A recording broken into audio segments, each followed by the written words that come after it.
खलीफा सुल्तान मुराद एक बड़े अल्लाह वाले बादशाह गुजरे हैं। उनकी आदत ये थी, अपने लोगों की भेष बदल कर खबरगिरी क्या करते थे। एक दफा सिक्योरिटी चार्ज से उसने फरमाया कि बादशाह खलीफा सुल्तान मुराद ने कि हम कुछ दिन भेष बदल कर लोगों में वक्त गुजारते हैं। बादशाह खलीफा सुल्तान मुराद ने अपना भेष बदल कर अपने महल से निकला और कुछ दिन के लिए अपना महल छोड़ दिया। वहां देखा कि एक आदमी गिरा पड़ा था। खलीफा सुल्तान मुराद ने उस आदमी को हिलाकर देखा कि वो आदमी मुर्दा था और लोगों को आवाज दी। लोग जमा हो गए और जमा होने के बाद लोग बादशाह को पहचान न सके और पूछा कि क्या बात है। बादशाह खलीफा सुल्तान ने फरमाया कि आप लोग इस आदमी के पास से गुजर रहे हैं, क्या आपने इस आदमी को नहीं देखा कि ये मरा हुआ है? तो लोगों ने जवाब दिया कि ये तो बहुत बुरा गुनाहगार आदमी है। तो बादशाह खलीफा सुल्तान ने फरमाया कि ये कौन है, इसका घर वाले कहाँ हैं? तो बादशाह खलीफा सुल्तान ने फरमाया कि हम सब लोग इसको उठाएं और इसके घर पहुंचाएं। तो बादशाह के साथ दूसरे लोगों ने भी उस आदमी को जो मरा हुआ था उसको उठाया और उठाने के बाद उसके घर पहुंचाया। जब उसकी बीवी ने मैयत को घर देखा आते हुए, बीवी रोने लगी और लोग मैयत को घर रख कर चले गए और खलीफा सुल्तान घर के एक कोने में बैठ उस औरत को रोती हुई देख रहे थे।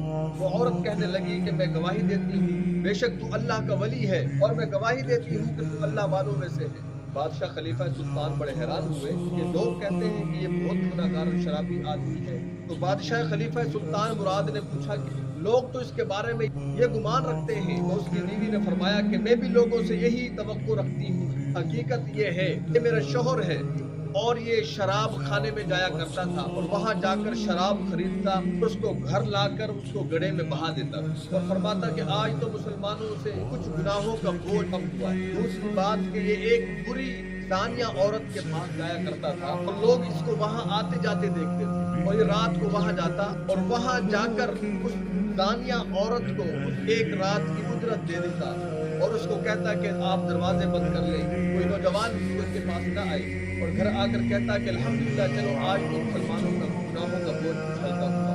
तो मैं इससे कहती कि आप जिस वक्त मर जाएंगे, आपको कोई गुस्ल देने के लिए तैयार नहीं होगा, आपको कोई जनाजा पढ़ाने के लिए तैयार नहीं होगा और आपको कोई दफनाने के लिए तैयार नहीं होगा। ये कहता था जिस वक्त मैं मर जाऊंगा उस वक्त तू देखेगी कि वक्त का बादशाह मेरे जनाजे में आएगा और उस वक्त के उलमाए कराम मेरे जनाजे में आएंगे, उस वक्त के लोग कसीर तादाद में मेरे जनाजे में आएंगे। तो बादशाह ये बात सुनकर बड़ा हैरान हुआ और रोने लगा और फरमाया कि मैं खलीफा सुल्तान मुराद हूँ, मैंने इसको गुस्ल भी देना है और मैंने इसका जनाजा भी पढ़ाना है और हम इसको दफनाएंगे भी।